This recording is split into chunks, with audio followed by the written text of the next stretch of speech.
My fiancée publicly insulted my family at our engagement dinner, so I called off the wedding in front of everyone and walked away. I'm a 28-year-old guy who's always believed that family is the one thing you protect above everything else. That mindset came from growing up in a small, cramped house where love made up for what money couldn't. My dad worked double shifts at a warehouse and my mom cleaned offices at night. But somehow they always found a way to make birthdays feel magical and bad days feel lighter. Even now, I can still picture the chipped blue paint on our front door and smell my mom's doll simmering on the stove after a long day. That tiny home taught me everything about loyalty, sacrifice, and what it means to show up for the people you love. When I met Lila, I honestly thought I had struck gold in life. She was the kind of woman who walked into a room like she owned it. Confident, graceful, always dressed in soft pastels that somehow made everything around her look dull. Her family had real money. Country club memberships, holiday homes, business dinners with people whose names you see on the sides of buildings. I used to tell myself, love doesn't care about bank accounts, and for a long time, I believed that with my whole chest. But sometimes she'd say things like, "Your family is adorable, they're so simple," with that tight-lipped smile that wasn't quite an insult, but definitely wasn't a compliment. Or she'd laugh at the way my mom wrapped leftovers in reused containers, calling it quaint. I told myself she didn't mean anything by it, that maybe she just didn't understand how we did things. I wanted so badly to believe she respected where I came from. So when our engagement dinner finally approached, I put aside every doubt. I ironed my best shirt, cleaned my car, and told my parents this night would be special, that it would be the moment both families came together. And as I stood in the mirror adjusting my collar, I had no idea how wrong I was. I walked into that week thinking everything would finally start falling into place, but the cracks began showing earlier than I wanted to admit. The first sign came when Lila's mother commented on a photo I'd shown her of my mom's outfit for the dinner. She tilted her head and said, "Oh, that's certainly traditional," in a tone so polished it almost disguised the judgment beneath it. I laughed it off and told myself I was being overly sensitive, but something in my chest tightened in a way I couldn't ignore. Still, I kept repeating the same lie I'd clung to for months. It's just a misunderstanding. They don't know us yet. A day before the dinner, my dad tried calling Lila's father to introduce himself. I heard the whole conversation because my dad had the phone on speaker. Her father answered with, "Sorry, can this wait? I'm in the middle of something important," and hung up after 15 seconds. My dad stared at the phone, blinked twice, and said, "Must be a busy man." But his voice had that quiet wobble he only gets when he's pretending not to be hurt. I wanted to call Lila and tell her what happened, but I already knew she'd brush it off with something like, "Don't be dramatic. That's just how my dad talks." "Are you sure everything will be okay?" my mom asked that night while folding one of my shirts. "Yeah," I said, forcing a smile. "They just have different manners. It'll be fine." She nodded, but the worry didn't leave her eyes. The next morning, Lila sent me a text. "Can you tell your parents to dress appropriately? My family is particular about presentation." I stared at my phone, feeling heat crawl up my neck. What does that even mean? I muttered to myself. But instead of confronting her, I smoothed it over again. I told my parents, gently, to dress a little formal, pretending it was the restaurant's request. And as I sat there hoping everything would somehow work out, I felt the first real fear that maybe, just maybe, this dinner wouldn't go the way I dreamed. The evening of the engagement dinner arrived faster than I expected, and the moment we pulled up to the restaurant, I felt something shift in my stomach. It wasn't just fancy. It was intimidating, the kind of place with valet attendants who look at your car before they look at you. My parents stepped out nervously. My mom kept smoothing the front of her dress, and my dad adjusted his tie like he was reminding himself he belonged here. The air smelled like expensive perfume and polished wood, and for a second, I wondered if bringing them here had been a mistake. But then I saw Lila waving from the entrance, smiling brightly, and I forced myself to believe this was going to work. Inside, everything felt cold. Crystal glasses, white tablecloths, stiff chairs, even stiffer people. Lila's family didn't stand to greet mine. They just offered tight smiles like they were doing us a favor. "Oh, you made it," her mother said, eyes flicking over my parents' outfits. My mom murmured, "It's lovely to meet you." But Lila's mom was already turning away. My dad extended his hand to Lila's father. Pleasure to finally meet you, sir. Her father shook it without looking directly at him and said, Yes, yes. Let's sit. I felt my jaw clench, but Lila nudged me and whispered, Relax. They're just formal. Formal. Right. Formal must be her word for condescending. As we sat down, I noticed the way her sister whispered something behind her menu while staring directly at my mom.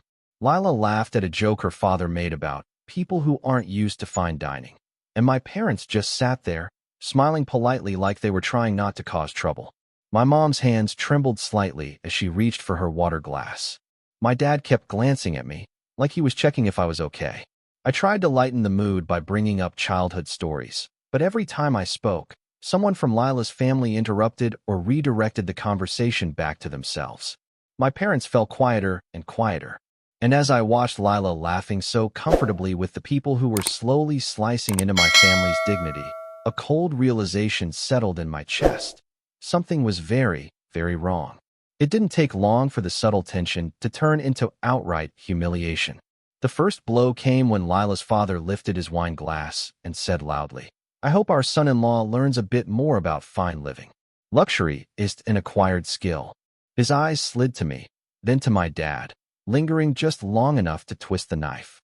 My dad chuckled softly, the way people do when they're trying to pretend an insult is a joke, but I could see the discomfort tightening his shoulders. My mom lowered her gaze to her plate, running her finger around the edge like she wished she could disappear. I felt heat climbing up my neck, but before I could say anything, Lila casually laughed along with her father. What's that supposed to mean? I asked under my breath. Lila shrugged. Relax. He's just teasing. Teasing who exactly? I whispered, a little sharper. She didn't answer. She just sipped her drink, eyes forward, as if the moment didn't concern her at all. Then her sister chimed in, because of course she did. Your mom's dress is vintage, right? She asked, with a smile so fake it practically crackled that my mom looked up, confused. Oh, no dear. It's new, she said gently. Her sister giggled. Oh, I just assumed. It reminds me of my grandmother's curtains. My mom's smile faltered. I saw it, the exact second her confidence cracked. She nodded, pretending she didn't understand the insult, but I knew she did. Hey, I snapped. That's unnecessary. Lila touched my arm. Don't start, she whispered sharply. My family jokes like this. It's normal. Normal? Since when was mocking someone's clothes a family trait? Throughout the appetizers, the comments kept coming. Little stabs disguised as humor, every one of them aimed at my parents. My dad stayed polite, smiling through the discomfort, while my mom's hands trembled every time she lifted her fork. I sat there, trying to breathe, trying to hold on to the night I thought we'd have. And just as I began to consider standing up and walking out with my parents, Lila leaned over to me with a quiet, irritated sigh. Like I was the problem, setting the stage for something even worse to come. I knew things were bad, but I didn't realize just how far they would go until Lila suddenly stood up and tapped her spoon against her glass. The sound rang through the restaurant, sharp, confident, demanding attention. Conversations faded, eyes turned toward her, and she flashed that picture-perfect smile she always used when she wanted to look charming in public. My parents sat up straighter, trying to look proud, and for a moment I allowed myself to hope that maybe she was about to say something kind. But the moment she opened her mouth, the air shifted. I just want to thank everyone for coming, she began, gripping her wine glass like she was about to give a speech at a charity gala. This is such a special night, even if, she laughed lightly, I'm technically marrying below my lifestyle. A few people chuckled. The clink of glasses. A soft ripple of laughter. My stomach dropped. What did you just say? I whispered, frozen. She continued, ignoring me completely. But love is about compromise, right? I mean, I can always teach him how to dress, act, and carry himself properly. More laughter. My dad's smile died instantly. My mom's breathing hitched. My mother whispered, She's joking, right? My throat tightened. I don't know. Lila placed her hand over her heart dramatically. And of course, I'll help his family too. They're so sweet, so humble, so simple. This time the laughter was louder. I heard my mom inhale sharply, and when I turned, her face was pale, her eyes glistening. My dad reached under the table and squeezed her hand, but I could see the humiliation radiating off both of them like heat. I leaned closer to Lila. Stop. Now. What are you doing? She rolled her eyes. Calm down. It's a joke. Don't make a scene. A joke. My family was dying inside, and she wanted me to smile. My mother suddenly pushed her chair back, whispering, I need a moment, her voice cracking. And as she stood, trembling, heading toward the restroom with her head lowered, I felt something inside me break in a way I couldn't ignore anymore.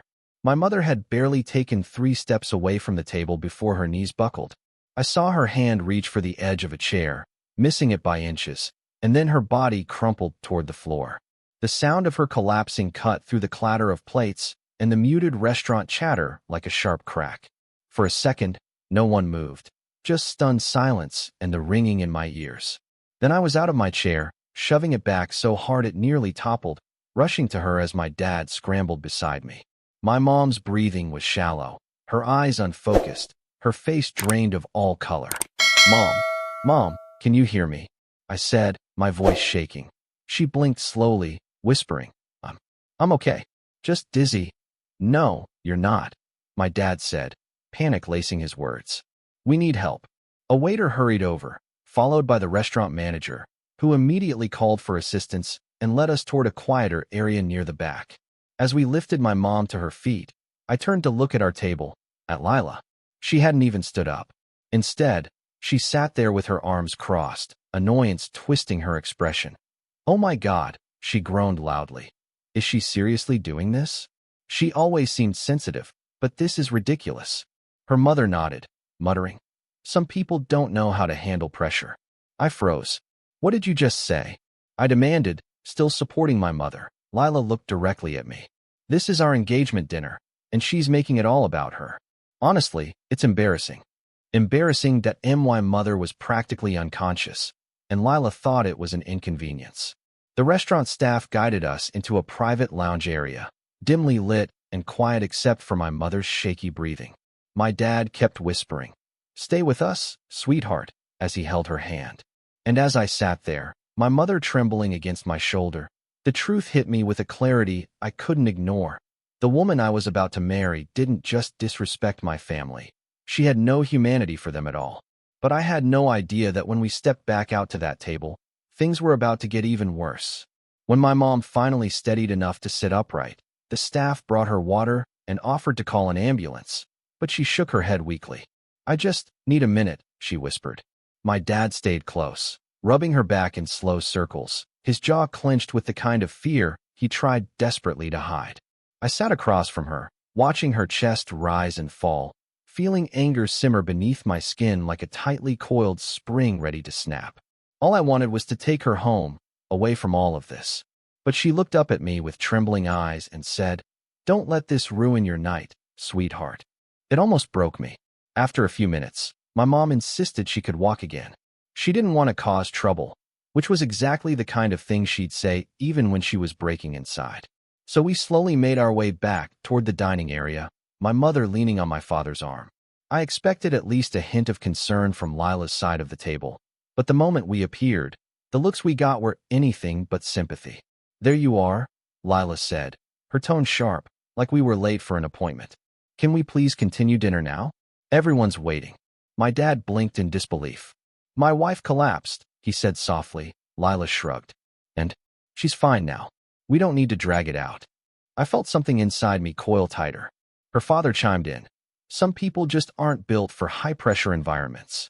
It happens. My mother lowered her head, swallowing whatever pride she had left. My dad placed a hand on her shoulder, whispering something only she could hear. And Lila leaned toward me, hissing under her breath, Do not start drama tonight. Sit down and act normal. Normal. She expected me to act normal, while my mother fought back tears and my father's hands trembled with anger he refused to show. I looked around the table, at the smirks, the dismissive eyes, the coldness, and for the first time, the future I had imagined with Lila felt like a trap closing around me. And as I pulled out my chair, heart hammering, I realized I couldn't sit quietly much longer. I didn't sit for more than a few seconds before the pressure in my chest became unbearable. The clinking of silverware, the low hum of conversation, the faint piano music, all of it felt muffled under the pounding in my ears. My mom stared down at her plate, Her shoulders curved inward like she was trying to make herself smaller. My dad watched her with a helplessness I had never seen on his face before. Meanwhile, Lila's family carried on as if nothing had happened, as if my mother collapsing was a minor inconvenience in their evening. I felt the rage rising again, hotter this time, harder to swallow. "Lila," I said quietly, leaning toward her, "we need to talk. Now." She didn't even look at me. "I told you, stop overreacting," she muttered, stabbing at her food. "I'm not asking," I said, voice shaking. "We need to talk." She rolled her eyes dramatically. "There's nothing to talk about. Sit down." Her father cleared his throat. "Young man, at this table, we value composure. If you can't handle a little tension," I snapped. My mother collapsed. "That's not a little tension." His lips curled. "Some people aren't built for our world. Nothing to make a fuss about." My mother flinched. My father's hand tightened around his knife, so hard I thought it might snap. I stood abruptly, chair scraping loudly against the polished floor. "Lila, come with me. Right now."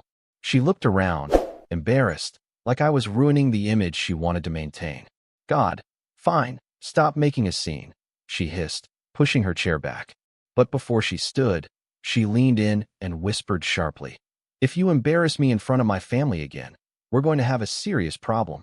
A serious problem. As if everything she had done tonight didn't already shatter something inside me. My dad looked up at me then. Just one look, and I knew exactly what he was saying without a single word. "Do what's right, son." My heart pounded as I straightened, the decision forming like a storm inside me. And as I turned toward Lila, I realized I was seconds away from making a choice that would change everything. I didn't walk toward a corner or a hallway.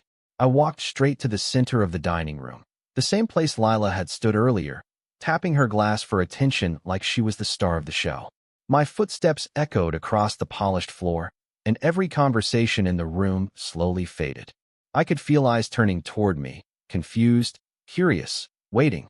Lila froze halfway out of her seat, her face twisting into panic as she realized I wasn't following the script she had in her head. My parents sat still, my mom clutching my dad's arm, my dad watching me with a mix of fear and pride. I turned back to the tables and said, voice steady but louder than I expected, "I have something to say." Lila hissed, "Sit down. Right now." I ignored her.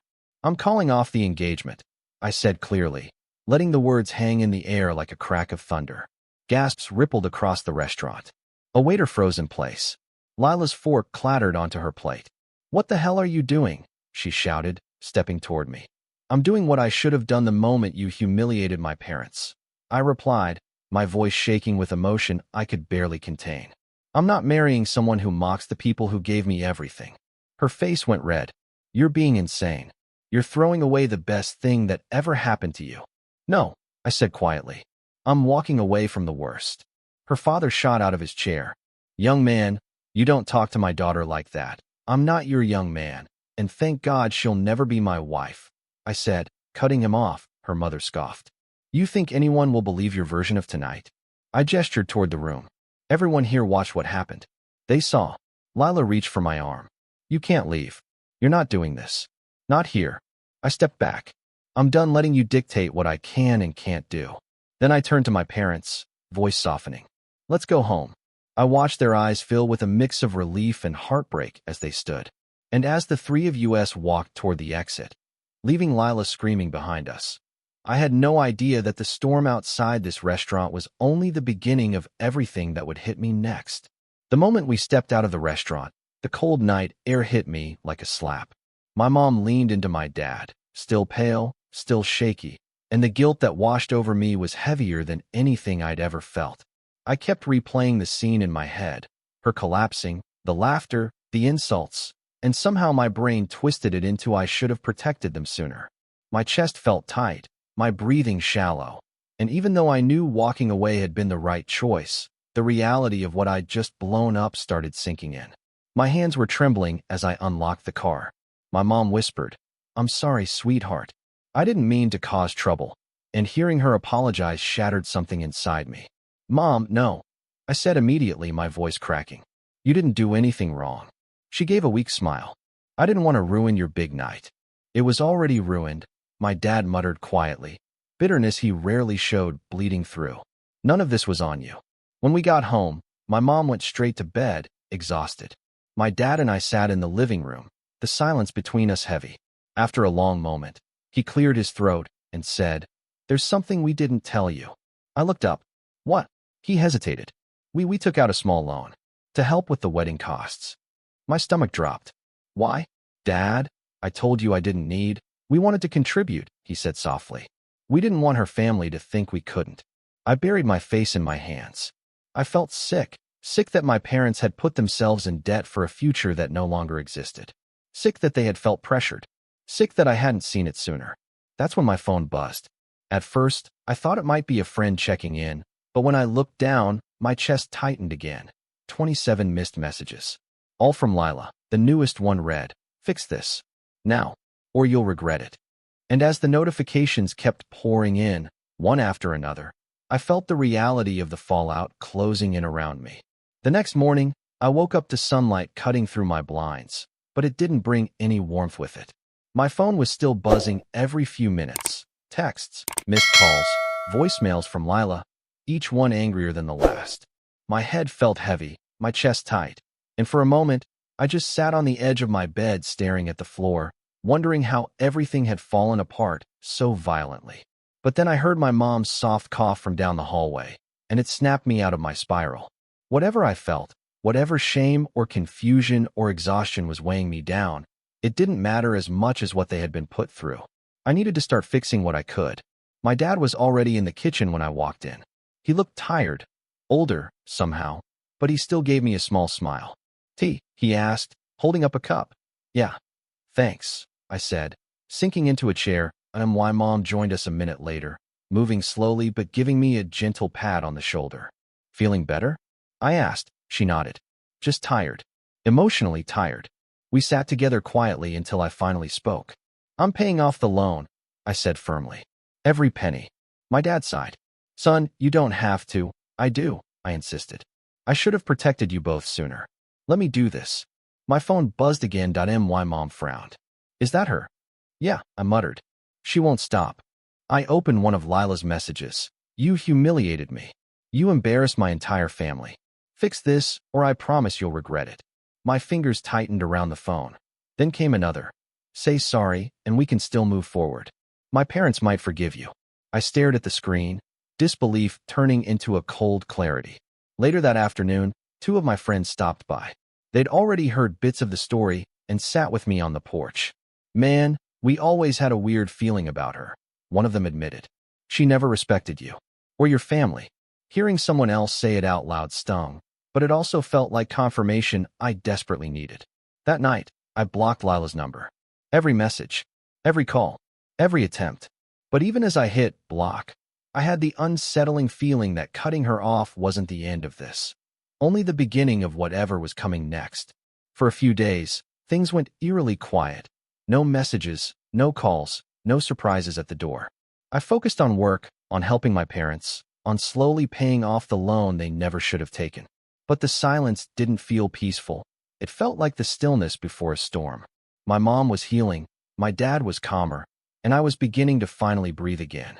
But a knot stayed in my chest, telling me that Lila, her family, or someone connected to them wasn't done with me yet. The storm arrived in the form of a text from an unknown number. "Have you seen this?" Attached was a screenshot. Apparently someone from the restaurant staff had posted anonymously online about what happened that night. They described Lila's family's insults, the collapse, the way Lila mocked my mother, the humiliation, everything. The post ended with, "He did the right thing walking out." Within hours, comments flooded in. People shared it. It spread. And for the first time, the truth wasn't just mine, it was public. A second screenshot followed. Lila's family had tried to post a rebuttal, accusing us of being dramatic, manipulative, and unstable. But the internet wasn't buying it. Receipts from other staff members surfaced. People who'd seen the scene backed me up. And the restaurant manager, even more unexpectedly, released a statement saying Lila's family had been discourteous to both staff and guests and were no longer welcome there. When my dad showed me the statement, he laughed, a tired, disbelieving laugh, but a real one. My mom looked at me with misty eyes and whispered, "See? The truth comes out." I felt something in my chest finally loosen. A week later, I surprised my parents by taking them back to the same restaurant. Not to relive the trauma, but to reclaim something that had been taken from them. The manager recognized us immediately and personally seated us in a quiet, warm corner. "This time," he said gently, "dinner's on us." As we ate, my mom smiling softly, my dad more relaxed than I'd seen him in months, I realized something important. Walking away from Lila wasn't just leaving a toxic relationship. It was choosing my family, my dignity, and myself. And for the first time since that awful night, I felt free and finally at peace.